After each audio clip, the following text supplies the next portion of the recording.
Thanks, everyone. So some of you may already know a little bit about what I'm talking about today, which is Open Tech School, because on Friday, we actually used some Open Tech School material for one of the tutorials, the Introduction to Data Processing, and I recognize a few people that came through that. But today, I just want to tell you a little bit more about what we're doing with Open Tech School, why I'm volunteering my time with Open Tech School, and why I think it's so great. And in particular, there's two reasons that I am a really big fan of some of the things Open Tech School does, and this is one of them. Many people here are familiar with spreadsheets. I think they've been mentioned in at least 2 other talks. Jessica mentioned them this morning. There's nothing wrong with spreadsheets themselves, but as the saying goes, when all you have is a hammer, everything looks like a nail. And spreadsheets can be really, really big hammers, and people can use them, pack them full of data. And if you work with computers every day, odds are this is maybe the most general purpose computation tool that you know how to use or have any introduction to. And that can be really bad because it creates things that are hard to maintain, it creates things that are error prone and hard to track. Many of you might remember there was a macroeconomics paper in 2010 from Harvard where they were criticized for getting it completely wrong because they selected some wrong rows in an Excel spreadsheet. And of course there were no tests, there wasn't any line-by-line version control, there were very few systems to find these problems. Lots of people are nodding, so I think you get the idea. I was surprised when I went to look for the details of that there wasn't just one of these. There were lots and lots of cases where there's been papers and things where, even in the last few years, where Excel or a spreadsheet of some kind is to blame. And some people who work with spreadsheets a lot will end up doing some programming in the form of spreadsheet macros, but this as well is pretty limiting compared to, as you all know, what you can do with a general purpose programming language like Python. The second thing that I personally think is really worthwhile about Open Tech School is that it opens the door and welcomes in a lot of people who maybe hadn't had a lot of contact with the tech community before, and quite a diverse group of people. And it sort of encourages expanding the diversity of the tech community and bringing people who don't think of themselves as programmers. Some of them may have no interest in becoming programmers, but it teaches them some tech skills and encourages them to try some things out and get the skills to learn some more on their own. Whoop. Oh. Yeah. So that's some remote things. So specifically, what exactly is Open Tech School? Open Tech School started in Berlin last year and was started by some of the people who'd helped with the first Rails Girls event to be run in Berlin. Some people here may be familiar with Rails Girls, but Rails Girls is an effort to encourage women who aren't programmers to learn some skills to do with web programming in particular, with Ruby on Rails in particular.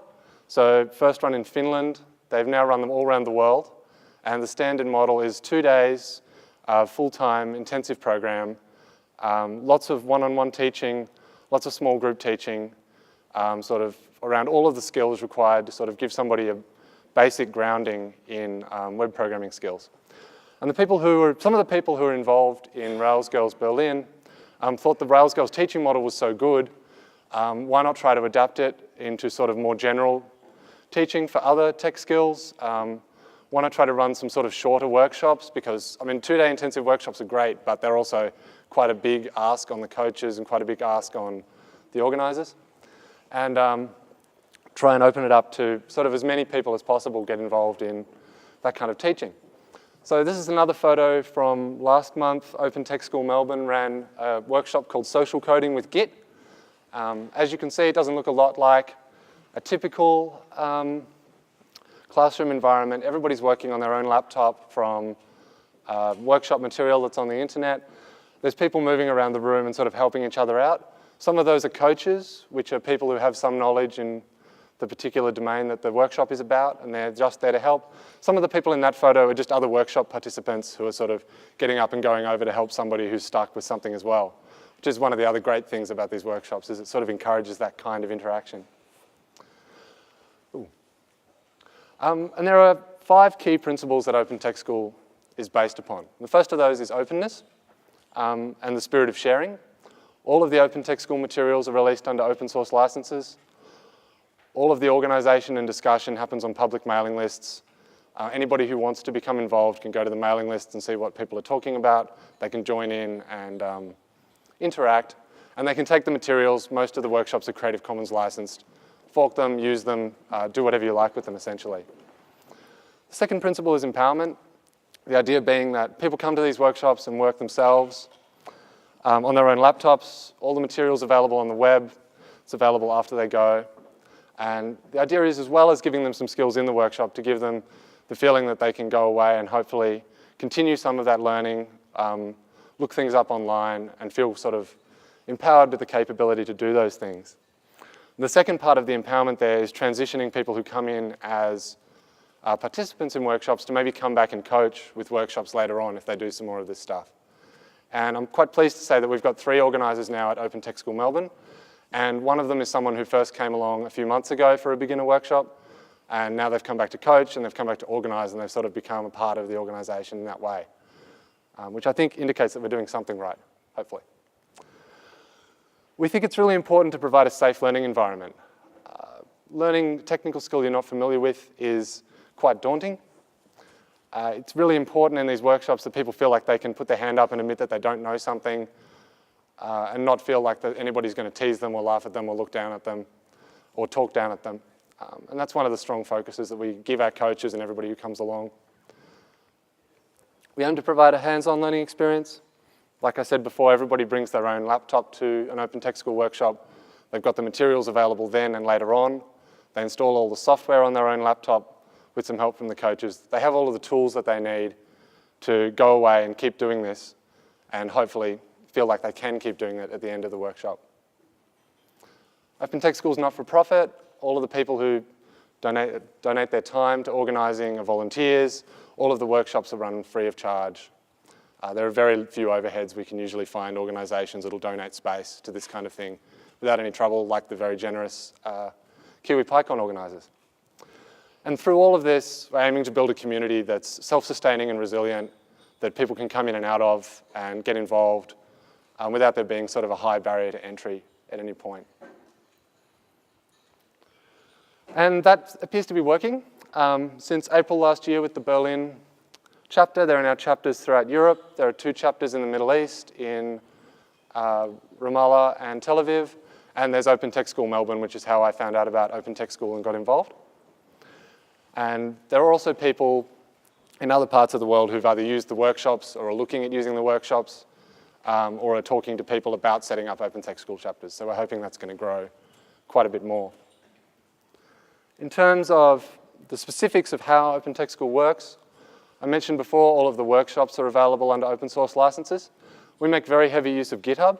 So all of the workshops are really run more like an open source project. So we have commits from contributors. People send pull requests. We have a large group of core committers who adapt changes. If somebody goes to a workshop and they notice something, maybe some participants don't understand something, maybe they just have a suggestion, they can raise an issue. It gets discussed, commits get sent in. It really is very much like an open source project. And we also make very heavy use of GitHub for hosting, largely because it's really convenient and really easy. We use GitHub pages. A lot of the workshop material is written in Markdown using the Jekyll static site generator. I guess we should have used a Python-based static site generator, but we're using Jekyll, which makes it all sort of automatic. People can push commits. There isn't any separate set of people who need access to update the official documents.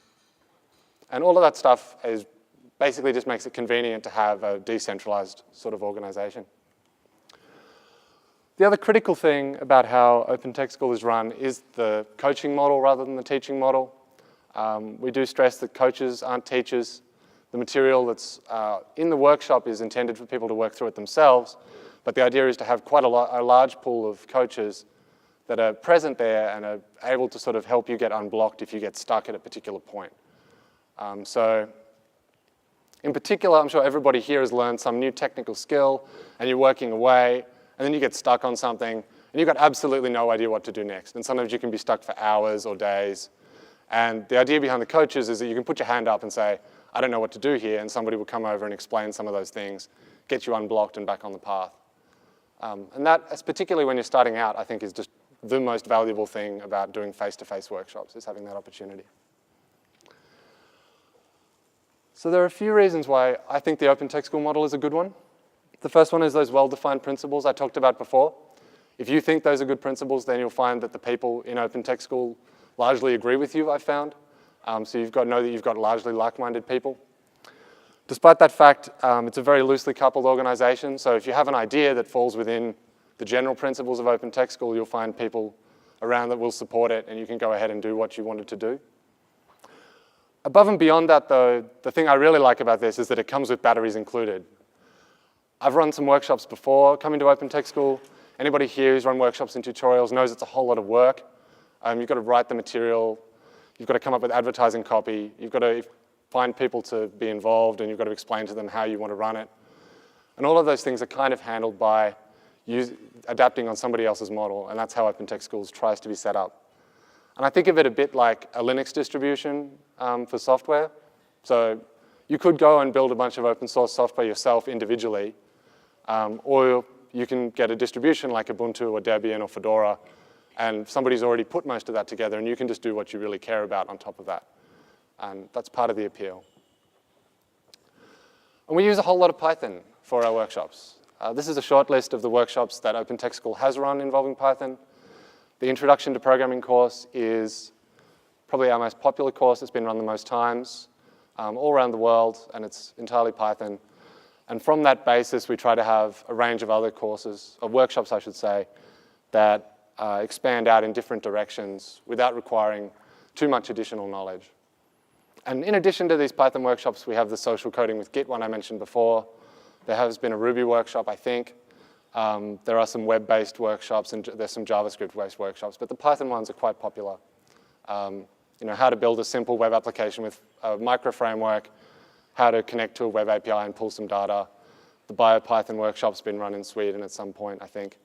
And there's also a 2-day Django workshop, which is modeled very closely on the Rails Girls model of having 2 days intensive learning for beginners to get a whole grounding in sort of web application concepts. And there's a number of reasons why I think we've gone with so much Python and why that's a good choice. Jessica pointed out a bunch of things related to installation of Python in her keynote, and I was kind of nodding along because I've seen all of those. I still think, although it could be a lot better in all of those ways, it's pretty good compared to a lot of the alternatives, in the sense that getting it up and running in a real sort of not a sandboxed environment is not too bad. And the existence of things like Anaconda and the other sort of binary distributions helps that along a bit.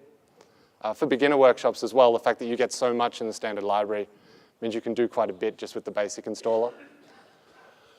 I think Python is obviously by design beginner friendly, but as well, it's not sort of a special training wheels language. You can go from writing Hello World style beginner things and all the way to professional programming. And that learning curve is relatively flat. I mean, there's obviously points and there's a lot of external knowledge.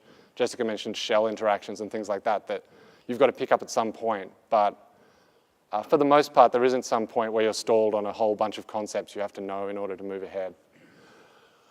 And the last thing, I didn't even know this was in Python until I came along to Open Tech School, and I really like it, is the turtle. I have some memories of doing turtle graphics. So for me, it's a little bit nostalgic, I guess. The turtle and logo was a teaching programming language developed in the 60s and quite popular right through to the 90s, well, still today, I guess. And it means that in Python, you can, from a standard Python installation, run a Python program that brings up the turtle and does some basic geometric operations. So, draw a hexagon. And that doesn't seem like much, certainly compared to what you can do with computers these days. But the good thing about it is that apart from very basic geometry like angles, there isn't much other required knowledge. And you can use that as a basis to build out and come up with some other things. And sort of learn some of the basic principles of programming, like for loops and if statements and functions and how to factor your code. And you can also learn to experiment and see what happens, which I think is a really useful skill to sort of try to bake into programmers. Because it's at least the way that I know I learned a lot of things and a lot of people learn things. So this is something that somebody who came to one of our Melbourne workshops did. Early on, they're probably about 2 or 3 hours into Python from installing it, and they're just playing around with Turtle. They finished the core material. They've produced something that's essentially a bit of generative art just by trial and experimentation. And here's another one from a different workshop. I think this person had done a tiny bit of programming a few years before, but not Python and in a different kind of environment. So again, it's not the most impressive things, but it does provide this great scope for experimentation.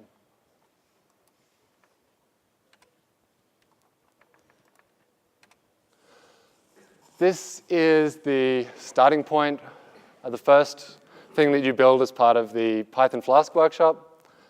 The idea being to create the startup cats everywhere, to provide more cats to the internet, because the internet clearly does not have enough cats yet. You start out by making this simple landing page. There's a little bit of HTML and CSS concepts and how the web requests work. Then you go through in the core material to add a sign-up page where you can give your email, then add some back-end storage so you can store it somewhere. And obviously, at the end of a sort of 4-hour workshop, you're not going to walk away as a fully fledged web application developer. But you have built something yourself, step by step. You have a sort of basis that you could use to adapt something out from that. Hopefully, you have a little bit more confidence that you can go and find the resources you need to do the bits and pieces that you actually do want to build. So all of those things together, I think, acts to give people some of the tools they need to escape spreadsheets and copy and paste and the other things that most people who use computers end up using for their general purpose computation, and also encourage some diversity or an increase of diversity in the tech community. My message to you is to please use our workshops. They're all online. You can find the Python workshops under python.opentechschool.org. They're all on GitHub. If you see a problem, raise an issue on GitHub. Contribute a pull request if you're feeling really keen. Use them for whatever purpose you really like within the Creative Commons license. And the other message is, if you think this sounds like a pretty good thing, please consider starting an Open Tech School chapter in your city. There's material on the Open Tech School website that gives some of the basic steps involved and gives some encouragement. The mailing lists are full of people who would love to see more Open Tech School chapters crop up. Like I said before, the entire system is geared so that you can hopefully start a group without too much upfront effort on your part. But you can still use that as an opportunity to do whatever you think is important in that sort of teaching. Just want to take a moment to thank all the people who provided Creative Commons license stuff. Also, I managed to create that screenshot of the Apple II in a browser using the Apple II.js thing, which I thought was kind of cool that I could fire up logo and play with it.